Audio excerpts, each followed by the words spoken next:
Okay, so I took my two squares like this, put the faces together, face sides together, and then I sewed along one seam. So now I open it out. Because we did the blind stitch, it's going to lay nice and flat. And now these two together have created a square in the center. So now we've got that nice square. So now I'm going to show you what you do. You do a bunch of these, a whole bunch of these. And you keep sewing them all together. Eventually, you get something like this, right? Only bigger. But this is a good way to start. Okay, this is how it starts to look together. You end up with a lot of these squares. Okay, and this is where the fun part comes in.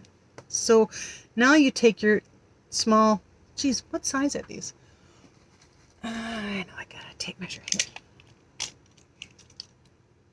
This is 2.5, 2.5 inches square. Okay, and you get them any color you want. Nice, oops, sorry, I'm falling off here. Nice cotton fabric because it washes well. Okay, nice 2.5 inch square. And you are going to place it where you want, right on top of one of those other squares. Can you see that? So you take this, you've got this square here. Remember when we sewed it together, we had all these gaps? This is where all those gaps are going to come in handy. So you take your material, you lay it down like this, and I like to pin it. I suppose I should have my pins handy. Okay, I'm going to pin it and then I'll show you how I have it pinned. Okay, okay, pins my mouth.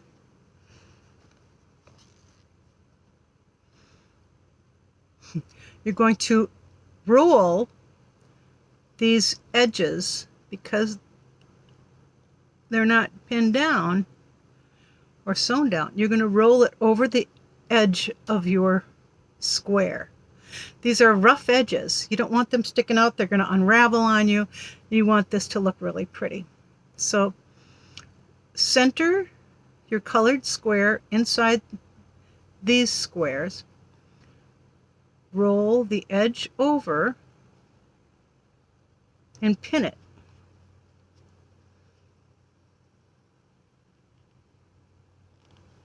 Okay? It doesn't have to be pinned perfectly, but do that on all your edges so you keep it nice and straight.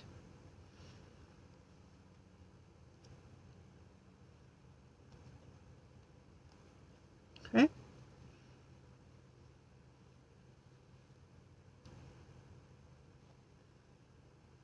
I usually don't do the last one because that's when I start, so, but I'll show you. When they're all folded over, it looks like that. Okay, now we're going to start sewing. I have to knot my thread one more time. This, you're not going to use your blind stitch on this because it's kind of fun to see the stitching on these ones. So what you're going to use is called the running stitch. You'll see it. It's not giant stitches, but they're not teeny tiny like the last ones we did. They're just to hold the flap over and to connect this material to the muslin. So you knot your thread and you start in one of these corners here. Okay, pinch this together. This will be folded over like that. You pinch the edge, stick your needle underneath, under. Okay, so it comes out where it's pinched. Pull it through. So now your knot is hidden underneath here. Okay, and then just sew directly right over the top. You're just going to sew that pinch together. Don't pull it too tight that it's buckling, but enough to hold it. Okay, just like 2-3 times to hold that pinch. It'll stick up a little bit, but that's what's fun. Okay, now that pinches together. Now I'm going to sew down along this side. Okay, I'm going to do that and then I'll show you. Okay, I don't know if you could see it while I'm doing it here. Where am I? Okay, I hold this over. Remember, we've got this gap here where you could stick your hand through. You don't want to sew. You want to make sure that when you're sewing along this edge, you're not going all the way through to the bottom. You only want to sew this part together. I'll make a couple of stitches and you can see what I'm talking about.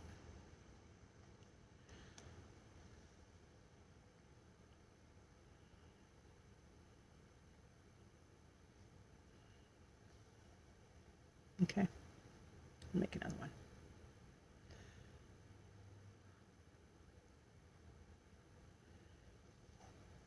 Okay, so now I've got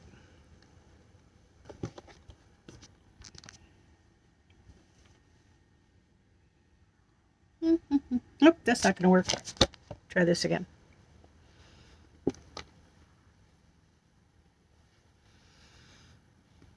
This is the side I'm sewing. If you can see the stitches in the top, I made 3 or 4 from this is the pinched edge, and I sewed along here, but I can stick my finger all the way through underneath here. Okay? You're only sewing the colored piece to here, this to this, just here. I can still get my finger all the way through underneath here. Okay, so it helps if you put your hand underneath here as you're sewing, so you know you're only going to get the first couple of layers here. And we'll get to the corner and I'll show how you handle the corner. Okay.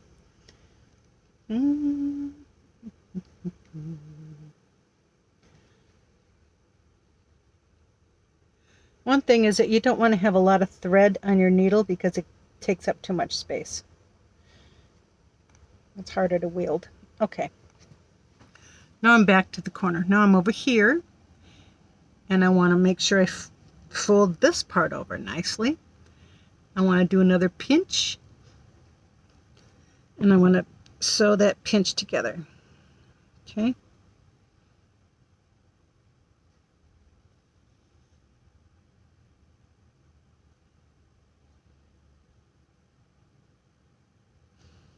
Just about 2-3 stitches. Okay, so that pinch is sewn together. Now I'm going to work my way down along here to this corner. Again, I'm only going to go on the top couple of layers, not going through to the bottom, just these two, so you put your hand underneath here when you're sewing. Okay.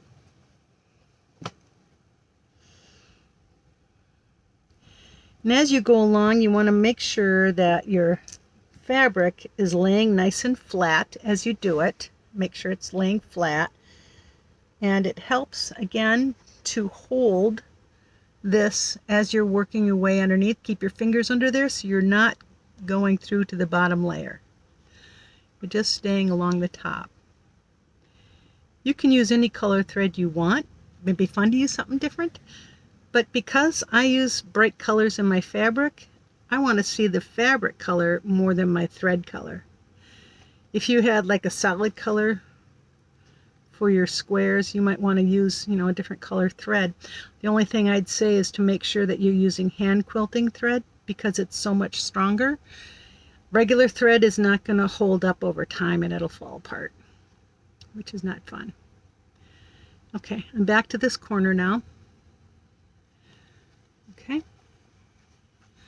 I'm down here again. Get that pin out of the way.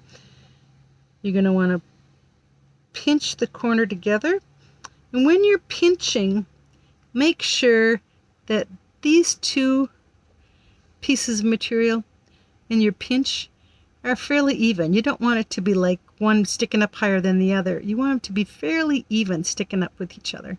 Okay? So now I'm going to sew the pinch together.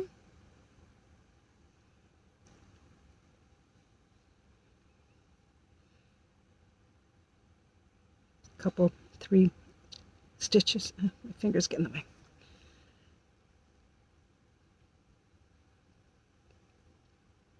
Okay, that one's done. Moving on to the next side. So now I'm going to go along here. Again, putting my hand underneath. So I'm going to go along that side. Make sure it's nice and flat. Just a running stitch is just so you're going through the top and the bottom, right along the top. You're not trying to make it hide. You're just going to trying to hold so the colored piece to the muslin piece. This kind of tan colored one. And it doesn't have to, this is always going to lay flat. So you don't have to worry about when you open it up. You're not going to open it up because it's already opened up. It's going to lay flat no matter what, okay?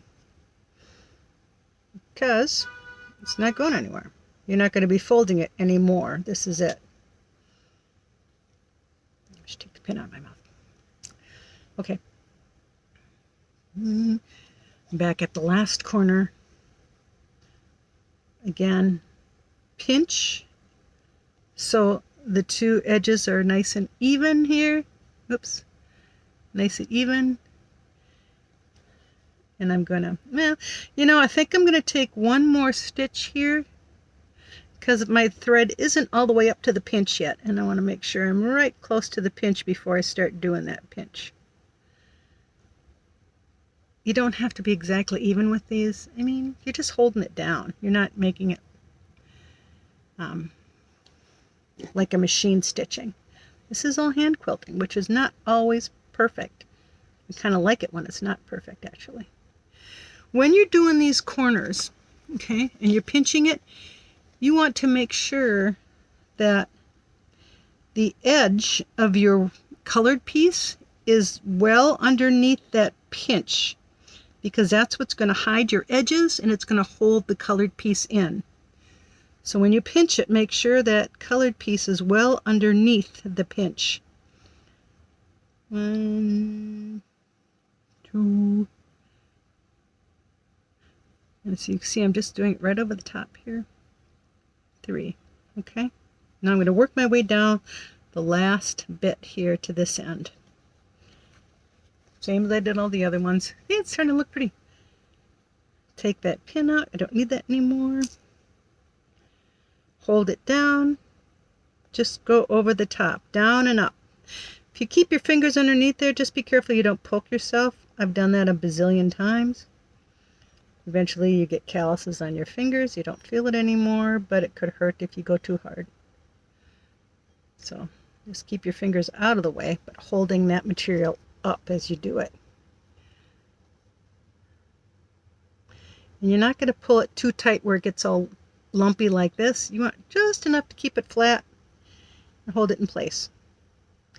And you don't want to go directly on the edge. You could if you wanted to, but I kind of like to see the stitching. That's part of what quilting is seeing the stitching, especially the hand stitching, which is so nice.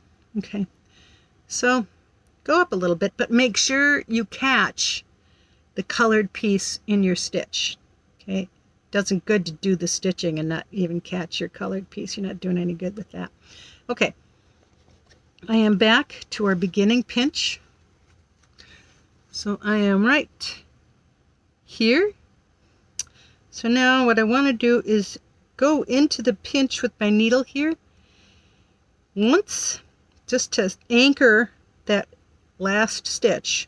Okay, now I can just make a knot here. You can do it on the pinch, you could do it on the material below. Just make a knot. Just tie off your yarn, your thread. I do it 3 times just to keep it nice and tight. Okay, got that knot in there. cut it off toward the bottom, and there you go. Now you're going to work your way around the whole thing. If you'll notice, you could do another one here. You can do another one here. What I found is it's up to you, however you want to make it look. Okay, I'm just putting my needle away so I don't lose it. I can't. God darn it. Okay. Sometimes to make the colored pieces stick out more, you might want to use a solid color in a different row. So you could do all greens down this row, or all greens across this way, or you could do, you know, something like this.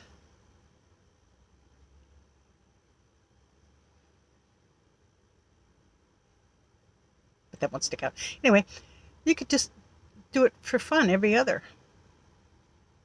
Just have fun with it. But I find that sometimes when you put a solid color piece with a colored one, it makes the colored pop out a little more. If you have all colored ones, sometimes you tend to lose it. You don't see it as well. That's all.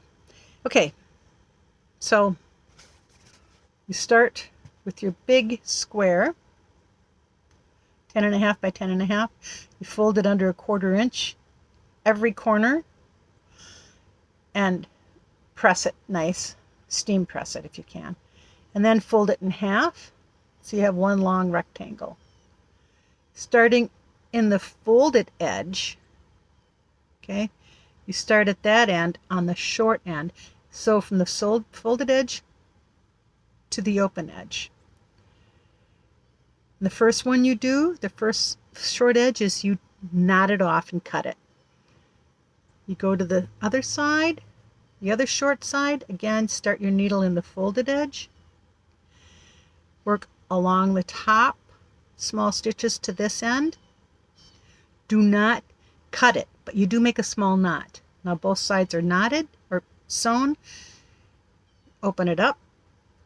Bring the two corners together here, right? Sew all 4 corners together. Then sew one of the long edges and then the other long edge. Eventually, let me see if I can get this to do it without having to sew it. You'll end up with a big square, right? With that big square, you fold your corners in, right? I can't do this now because I don't have it sewn, but you sew your 4 corners together and then you end up with this. Call your mom if you got questions. Love you. Bye.